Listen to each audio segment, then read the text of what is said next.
Yeah, let's fire this bitch up. I'm gonna ask you in advance. Do you have a homework? Yes. Yes, I do. Okay, ready? When the spawn meets world, when the spawn meets world. What up, bro? What up, bruh? And welcome to Bro Meets World. What is Bruh Meets World? Your Boy Meets World fan cast. Yo. Welcome to episode 55. The Last Temptation of Cory. Why? Why that one? I don't know. I thought you would have went Temptations. Yeah. I guess that's a better way to go. I don't know if you guys know this yet, but we like the Temptations here. Oh yeah, we're big fans. And I come to see you, Otis. Absolutely. I'm Siege. And I'm Tony Coitus. And it's been a while. We have a little bit of business we need to take care of. Sure. Taking care of the business.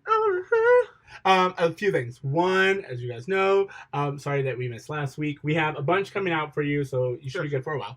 And then additionally, we have to say goodbye to Boy Meets World on Hulu. Oh gosh, guys, this damn Netflix Hulu streaming war is driving me crazy because from now on, if you guys want to participate with our podcast and watch along with us, you are going to have to suck that Disney dick and get Disney Plus because that's where Boy Meets World will be living from November forward. Yeah, so from October forward, actually. Oh, October forward. Yeah. So if you don't know, by now, by the time this is come out, they have already moved Boy Meets World from Hulu onto Disney Plus. So we, of course, will keep the podcast going, but it's just going to be a little bit harder for those who were watching on Hulu. So. Now, to plug the mouse himself, Disney is doing a package deal with Hulu, so I'm not really sure if that's going to benefit you guys at all, but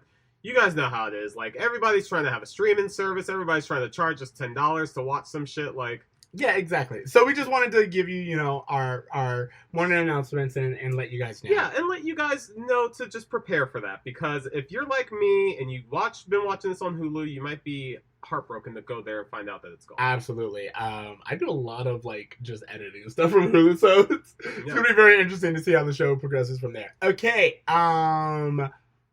you ready to do this? Yeah, let's maybe you could just tell me about it. I'm very happy that you did that segue. Yeah. This is season 3, episode 9, The Last Temptation of Cory. Last Temptation of Cory. While Topanga is sick, Cory becomes the object of a pretty girl's insistent affection. Yeah. Meanwhile, Eric spends his money on a get-rich-quick scheme. In a C plot line, Feeney continues to haze Eli. I think the B and C stories are a big bucket of who cares, right? Absolutely. I feel like whenever we get to especially if we get to 3 storylines, I'm like, oh, we could have trimmed this and most likely focused on one and done a way better job. Yeah, I mean, Boy Meets World, as we've seen, like, when they do have those one-story episodes, they're usually the highlight episodes of the seasons. When they do a B storyline well, it usually has to go along with the A storyline. Correct. The Eric thing in general, if we're getting a C storyline, this episode automatically... you know what I'm going to say? If we get a C storyline, you automatically can't get more than a B. Well, you know why? Because they're obviously not investing that much in the A storyline. Yeah, absolutely. Yeah. So there we go. I like it. I like that penalty. Yeah. Roll call. Roll call. Of course, we have Missy Robinson, which I love because they do a little Mrs. Robinson joke. You know what? I feel like they wrote this entire episode based on the joke, Missy Robinson, you're trying to seduce me. Yes, I mean it's genius. Yeah. It's so easy, so low hanging fruit, but I do like it.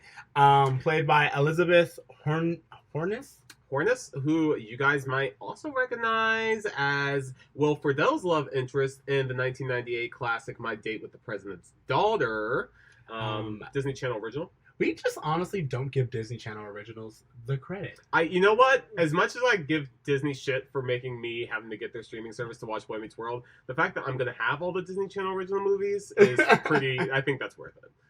And then Libby, who is Sean's love lip locker, played by Lindsay McKeon. Now, I feel like was she on the show before, or am I confusing her with someone else? I don't know. Honestly, this is like that rotating door Of girls, Yeah, like they we used all to have kinda the look third same. seat kid, and now there's just like the hallway girl. Because for a while, I legit like there was a moment in this where I was like, "Oh, Missy, isn't that Cory's girlfriend?" She I does thought she look was like Wendy. her. I thought she She was does Wendy. look like Yeah. Wendy. Yeah. And then also, I mean, we've already spoken about her before, but I just love her so much. So I'm gonna bring up Brittany Murphy again Yes. as Trini. Yes. And I just honestly like my heart goes out to Trini. So I'm just always gonna want to acknowledge her. Oh, I was just gonna say that I'm sorry. I'm looking at the filmography of Libby, and she did a ton of '90s TV shows that, like Saved by the Bell, the New Class. She was on 78 episodes of. She was on Third Rock from the Sun. I recognized her face, and I think that's just because from all of the other '90s work she did. Exactly. So it's as I said, it's a rotating door. This is the '90s. That we don't have all the streaming services as we had now. Sure. So it's really easy to see the same cast of characters because they're literally on every show. They just Yeah. bounce about. Okay. Let's talk about the episode. What do you think about the episode? Just right off the bat. What I think about the episode is that, when I saw that this was the episode, I thought that this was going to be something dumb. Like, I thought I wasn't going to like this episode. I thought it was going to be super problematic. And don't get me wrong, there's elements of it that are, but I also felt like there was a lot of truth to this notion of the scent.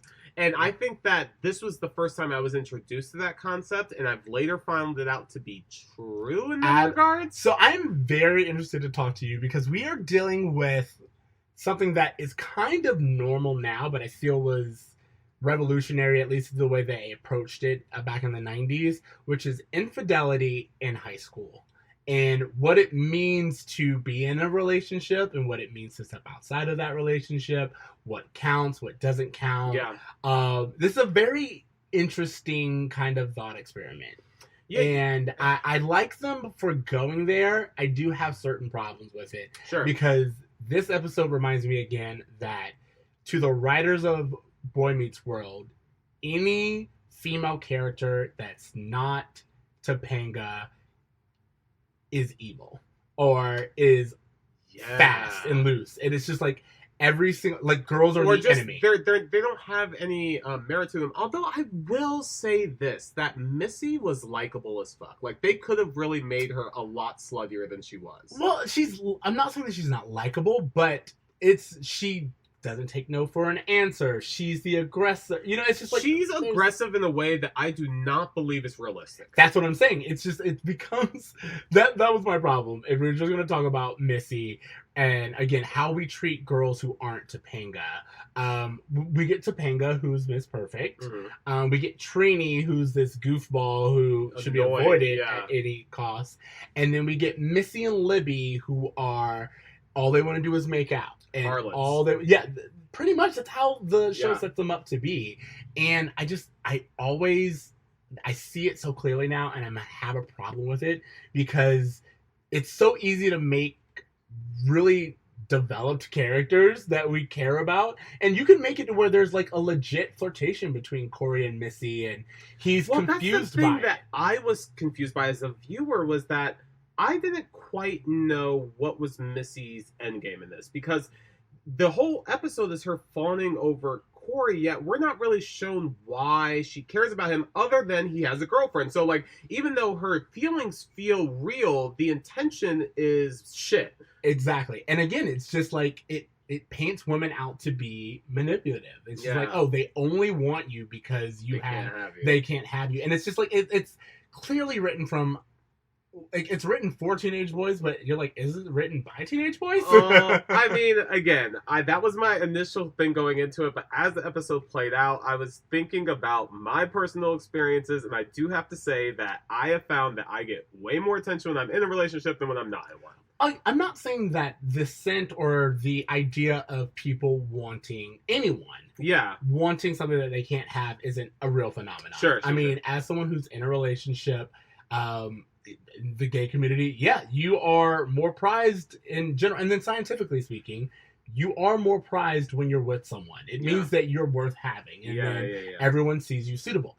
I'm not saying that that's not a good thing to play off of. I'm just saying that they paint the women as kind of villainous. It would have been really nice to have a scene where Topanga was maybe with Cory in the opening sequence or something, and Missy sees the way Cory's treating Topanga and like is charmed by it. Like this idea that like or maybe even after the kiss, where instead of right before the dad shows up, there's this part where she's just like, "Oh, I'm just lonely. Like I want someone. I want a relationship." This is what I'm saying. Like give her depth. Yeah, something. And instead, we just kind of get a trope of a girl who, again, in high school is just fast and loose, and she wants what she can't have, and Cory's the next thing on her agenda. Did this not remind you of the Loser Party episode? Like, Yes. Like, if you're watching this from, like, just blindly for the first time, you might think it doesn't make sense for this girl who they consider to be so pretty and so popular to be paying this much attention to Cory, because she literally is like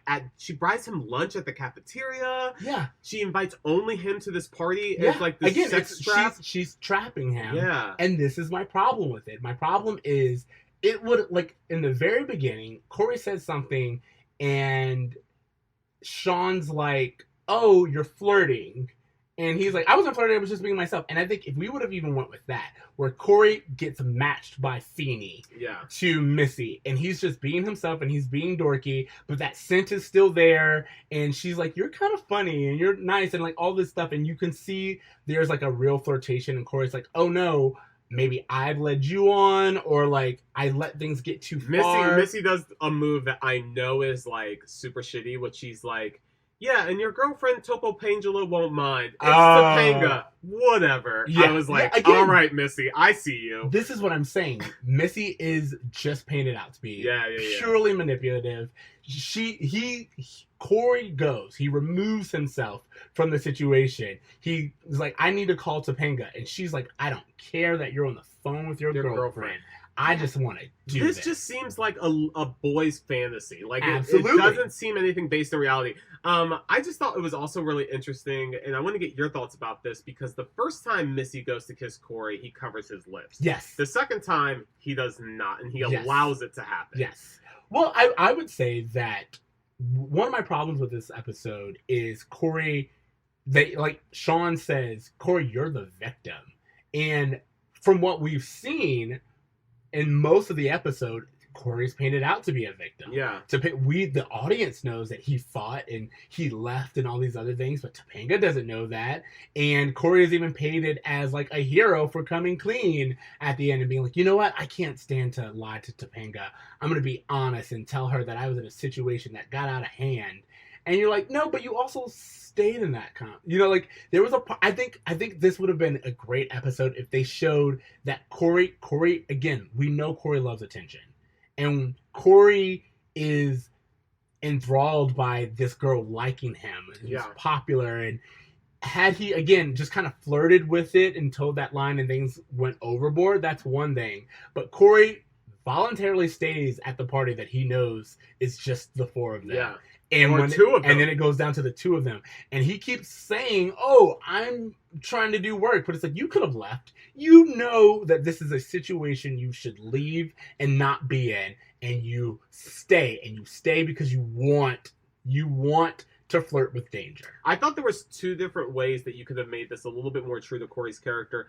One being that not that he kisses Missy, but maybe he lies to Topanga about even going to the party. Yes. And then just being like, hey, like I didn't feel comfortable telling you that I was going to another girl's party. She did try something, nothing happened. Like that seems a little bit more true to Cory than this fictional scenario. The other thing I thought was, what if this party was actually full of kids? It was full of popular kids. And part of that temptation and the seduction was that this girl who's showing him all this attention also has this like new world that she's exposing him to, and this something that gives him, this kid who wants to be remembered in high school, something else to like tempt him by. I think you and I just constantly keep in mind who Cory is and as like a character. And I feel like instead sometimes the writers, and especially at this point in time, they think of who they want Cory to be. Yeah. So they want Cory to be blameless. So they put it to where he's mostly blameless in this. And then he, of course, does the noble thing where you're like, in reality, the really noble thing would have been to not be at that party. That's what he needed to do. Or as you said, be in a situation where it's like, no, I understand the nuance of wanting to be popular and liking the attention from a popular girl, and kind of putting yourself in a situation where things got out of control. All of that is very human. What's not realistic is this, well, mostly not realistic, because I know it happens, Yeah. is this girl doing everything she can to plot to just have a moment with Cory. As a grown man, as a grown ass man in my 30s, Yeah. I would have just been Trini's partner.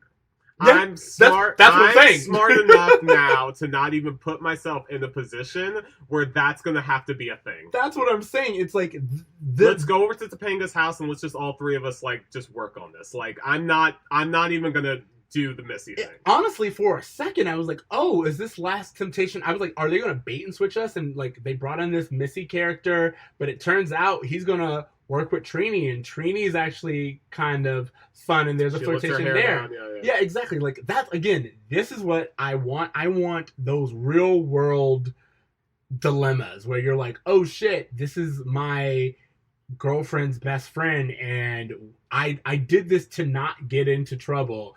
And now I find myself in this situation. Yeah, that would have been really interesting. One thing I didn't like, and this I think goes to your point about the way they treat women in this this show, I really wish that quick moment where we see Trini and Topanga alone, they were actually having a friendship of sort. It seemed like Trini was annoying Topanga the way she does everyone else, and I was like, no. If they are really best friends, show us them getting along. Show us them giggling. Why can't he walk into laughter? Like, why can't he walk into them having a moment where they're actually being friends instead of her complaining or annoying her? I don't know. I just thought that was really... I didn't feel like she was annoying her, but I do echo, because remember, she's there and she's telling Topanga what the day was like. Yeah. Topanga's listening.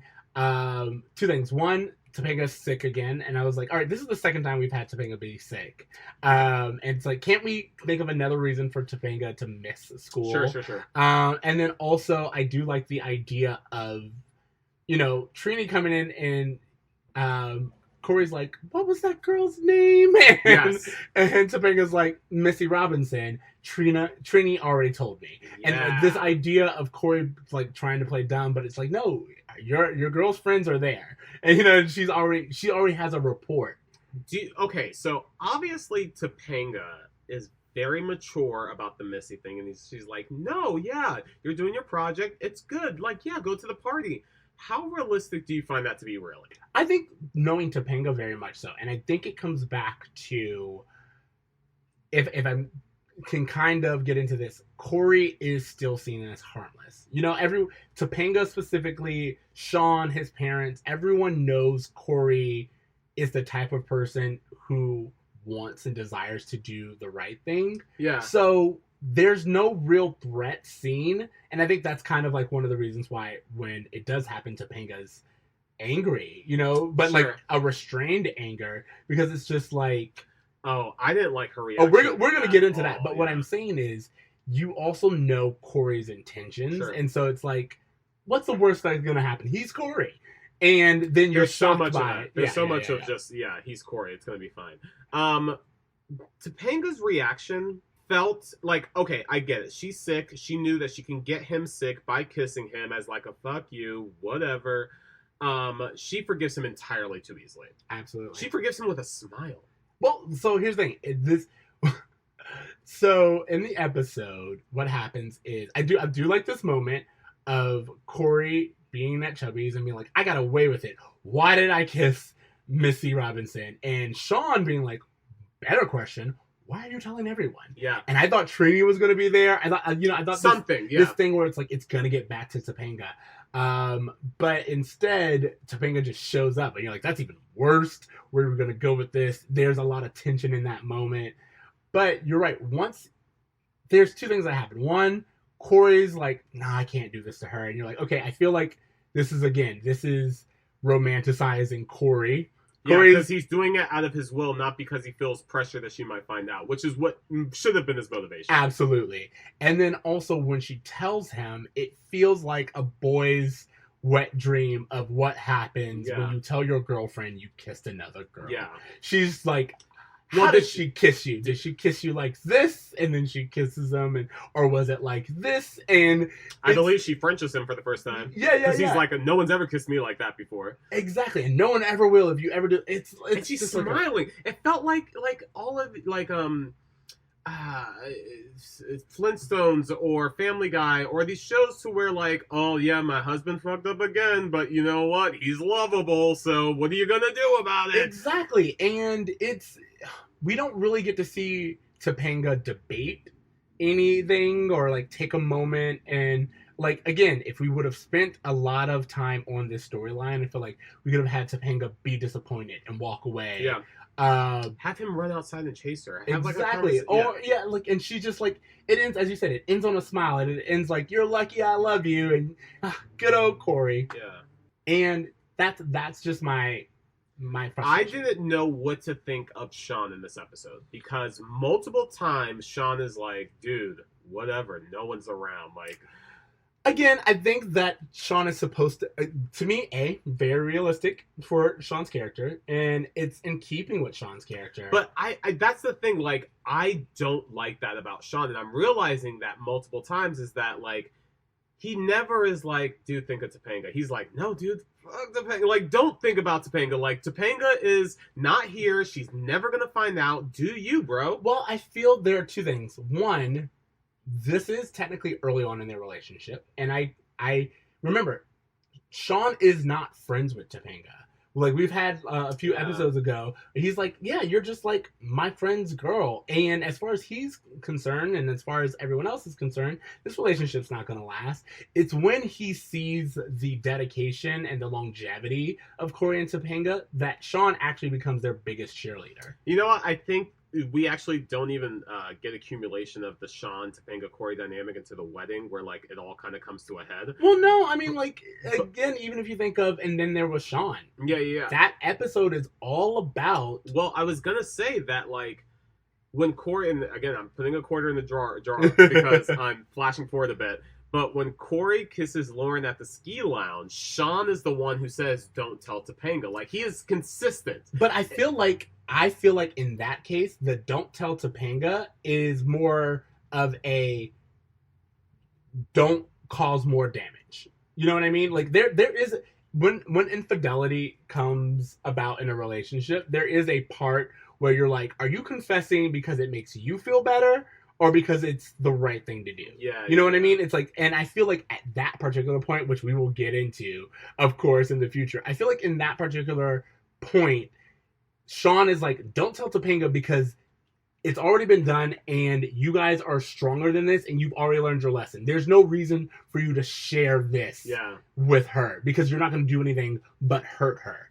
And that's different from this particular time where, Sean's like very laissez-faire. He's like, why are you telling anyone? Like, why are you talking about it? You got away with it. And, you know, he's not necessarily meant to be the moral center. I don't know. It seems to me that Sean is just the type of person who values Cory and Cory above everyone. Yeah, right now especially. Yeah. So, I mean, I'm not saying that it's not true to his character or anything like that. I'm just noticing that it's something that I'm seeing of Sean's character for the first time rewatching this series with you, is how much he will value Cory's opinion, even if it means allowing him to hurt other people that Cory loves. Yeah. That I don't think I like about Sean. Yeah. So, yeah. Absolutely. I do wanted to bring in a little bit. We already talked about a lot of these things, but infidelity in general. Specifically, like, we could go high school, but like right now, like, how do you feel? Because there is something to be said about Cory actively trying, constantly being like, I have a girlfriend. You know, it's like a where at what point in time is he complicit in what happens? I think he's complicit when he accepts Missy to be his partner. I think he is complicit when he goes to the party and realizes that he's the only one there and stays at the party. I think he's complicit after she tries to kiss him and he still hangs around, kisses her again, and only leaves because she says, my dad's coming. That's a really good point. He does only leave because her dad showed up. I feel like he's complicit throughout the entire episode. And you know what? I'm not saying that I haven't made these mistakes in my youth, but I'm saying as a grown ass man, you don't even accept her as your partner. Like, that's just No, and I'm not disagreeing with you. I more so wanted to know. Yeah. Because I have to say, I only had one real relationship in high school, and the idea of like, I felt like people cheated all the time in high school, but it wasn't anything that I experienced or indulged in. But I know a lot of my friends were like, so and so kissed so and so, and or whatever, and now they're broken up.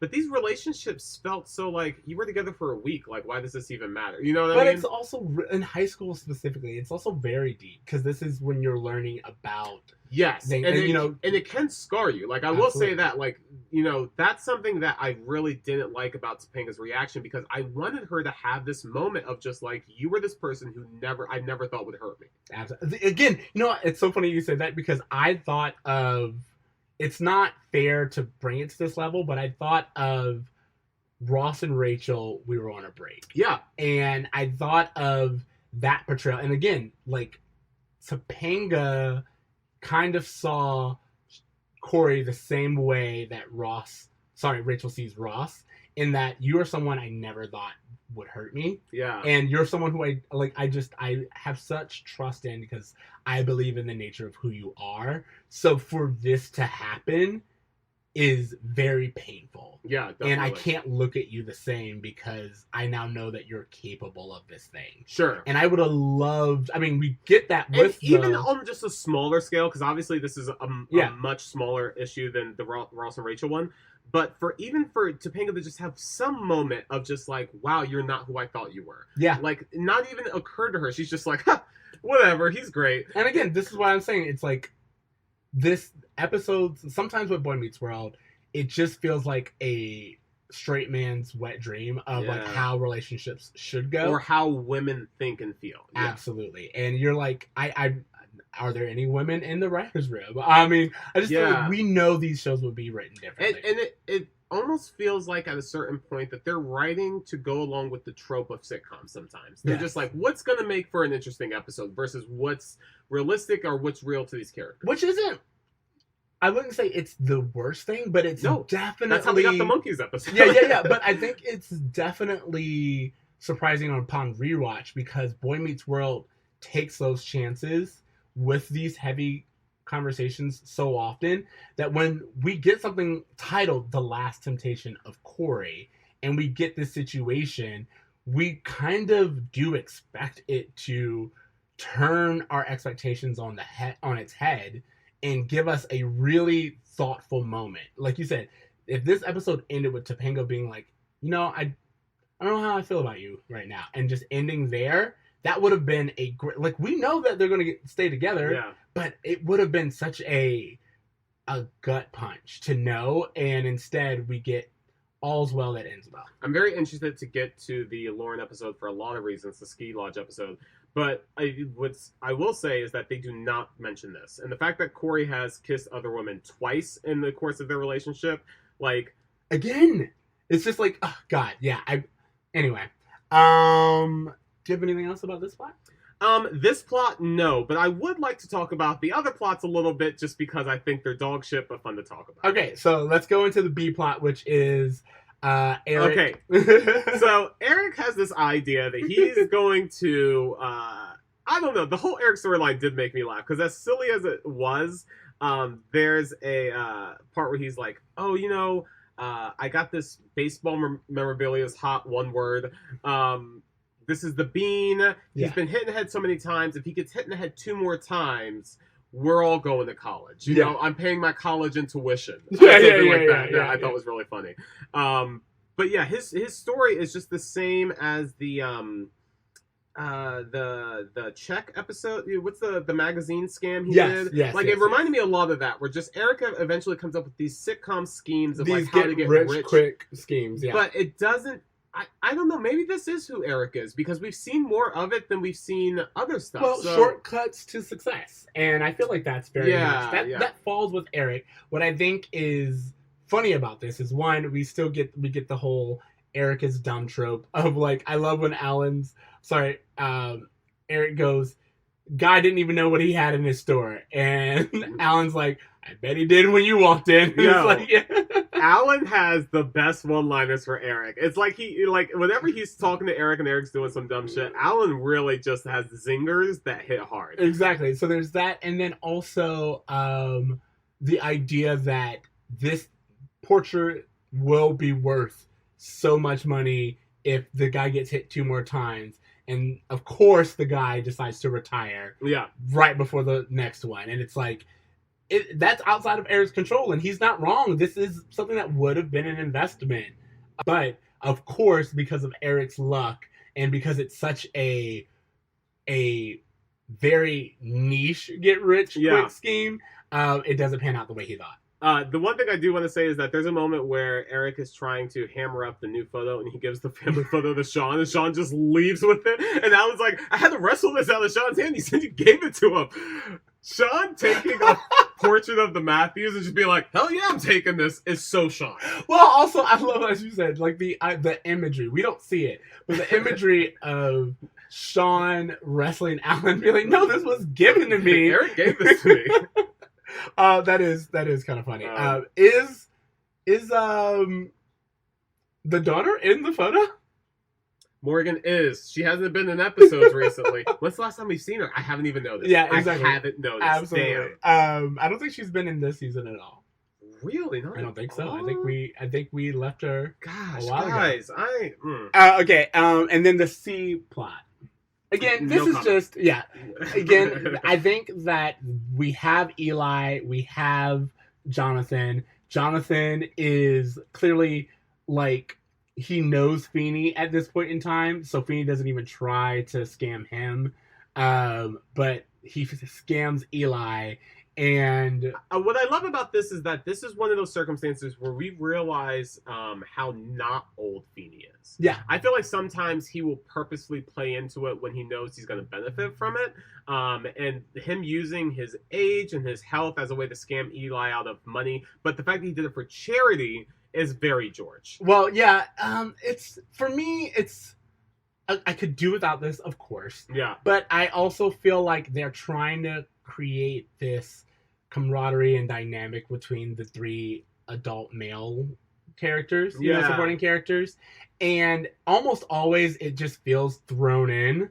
But I guess there is something to be said about Feeney and Eli and Jonathan constantly being grouped together. I have to say, because I started watching the next episode in preparation for our next podcast, and a lot of it takes place with Eli and Turner in their apartment, and whenever it gets thrown in, it just doesn't feel like it's for the audience of Boy Meets World. It feels like they're trying to like pander to parents or pander to the other people in the room. But like, even with that, it's like, I don't know a single, like, if you're gonna do that, give us more depth. Again, yeah. Like, as we said, if you go to a C storyline, you already have too many characters. To me, it sounds like you're trying to make them earn their check for being on payroll. Do you think there's anything like super memorable about this episode in general?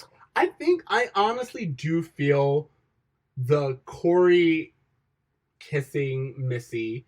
I feel like, as you said, that should be significant. Yeah. And I feel like that should come back again. When the Lauren thing, it doesn't, but I feel like at this point in time, especially with Cory and Tobanga's relationship, it feels like it should be a moment. It's interesting because we'll see, and I know this just from being a fan of the show, that season 3, in the middle of the season, Cory and Topanga take a little bit of a hiatus on their relationship. It would have been very interesting If this was the reason. if this was at least like a part of it. Like, Yeah. this, like, at least, like, made her not think of him the same way, or made him consider other women in a way, or we just see that play out a little bit more to the point where it naturally is If they like were planting seeds. planting seeds, yes. And it really does feel like this is a show made for syndication where they're like, hey, we can't have one extend to the other. Every episode needs to be started anew. And so we don't get that. And so Yeah. it's kind of a shame. Yeah. All right. Do you have a bra moment? Ooh, my bruh moment is the fact that Missy implied that Cory would be murdered and his head would be on the wall if her father found out that he was invited to what he thought was a party. Absolutely. That's really all I have. I mean, No, and also just like, again, I did have feelings about Sean in this episode and the way he encouraged Cory. So I don't know if that's bruh, but I was like, really, bruh? I think for me, I kind of really expressed it for the treatment of women, and that Yeah. all women who aren't Topanga are either goofballs or horny for Cory or Sean. It really, really bothers And me. you know what? Reflecting on this, it's not surprising to me that so many people I've had a conversation with say like, "Oh, Topanga was my first crush too." It's like, why would she not be? Yeah, she's an ideal girlfriend to the point where like it's she's not real. She doesn't have any real reactions or real emotions to things. She just does what Cory's idea of a good girlfriend would do. Absolutely. And that, again, to me, that's really Yeah. the problem. Okay, any Feeny taught me or lessons from this episode? It's okay to lie. That's for charity. Oh, I thought you were going with "it's okay to lie" to your girlfriend, but I guess Is it okay to lie for charity? I feel like that's a lesson that Feeny actively taught me. okay. Do you have another lesson? I don't, but that's hilarious. Yeah, that's really it. That's all I got. Yeah, okay. Grade. What grade are you giving this? Bruh. Maybe like a C plus. Like I really just didn't care for the episode. I understand what you're saying. Like this is something that we should remember, but I just don't feel like this episode plays any part in the series of the show, and you could skip it and be fine. Yeah, I'm gonna go with a C minus. I feel like we are rehashing a lot of old plots. Topanga being sick, the apartment feels, as you said, like the party feels very similar to the loser party. It's just like I feel like we've done this before. It's like we've done parts of it, and Exactly. There's a lot of episodes that feel like old episodes, and this is one of those episodes. Feeny taking advantage of Eli, like all of these things. Just like I feel like we could completely eliminate this episode, and no one would have known any different. Yeah. And when you can remove an entire episode and it make no difference in even like the character of the characters, yeah. I feel like then it was a waste. Okay, homework. My homework, because I actually have homework this week, is on Netflix. The second season of Explained is on there about the human mind. Oh yeah, and that's it good. is fascinating. Absolutely. I saw the episode about memories, I saw the episode about dreams, and I just really was just so fascinated by what the human mind was capable of. So that I don't know, I just thought that was a very educational watch, and I would highly recommend it. Yeah, mine is also on Netflix, so I guess we're part of the problem with this whole streaming service thing. Yep. But it's also on Netflix, and I don't think I've done this homework before, but the second season of Elite is on. And have you ever seen Elite? Someone described it perfectly. It's like How to Get Away with Murder meets Gossip Girl. And it honestly just, of course, whenever we're doing Boy Meets World, I really am on the lookout for like high school set shows. Yeah, I like it. It's a very fun genre. I feel like, again, nowadays we really get into these questions of morality and fidelity and all this stuff in high school stories. Sure. And they aren't afraid to go there. And Elite is definitely a show. If you haven't seen season 1, definitely watch it. Season 2 is just out, and it's high school kids. Murder is involved. It's money laundering. It's drama. It's soapy. But it's really well done. And it's an international show. It's set in recorded in Spain. But of course, you can watch the English dub here. Sure. I highly recommend it, and that is my homework. Yo. Okay, so thank you guys for listening to Bruh Beats World. Remember, you can find us on Spotify, iTunes, Stitcher, Apple Podcasts. Make sure you are leaving us a ratings. We love when you guys do that. You can follow us on Twitter and Facebook at Bruh Meets World, or email us at bruhmeetsworld@gmail.com. You can find me on Twitter at Extra Siege. That's XTRACEEJ. Tonathy. You can find my that was very weird. I don't know where that came from. You can find me at Instagram at @AbraverMe. Or you guys can just find me, illegally downloading Boy Meets World episodes until Disney Plus becomes available. So yeah, I'm gonna miss you, Hulu. Yeah, all right. So that's also part of your homework. Yeah. I guess. Binge as many Boy Meets World. You know what? Forget all the homework. Watch all the Boy Meets World episodes you can on Hulu before it goes away. That's my again, homework. by the time this is released, it's too late. But we Sorry, appreciate you guys. for trying. Remember to dream Try. and do Disney Plus, I guess. Yeah, do Disney Plus. Later, bros. Later, bruh.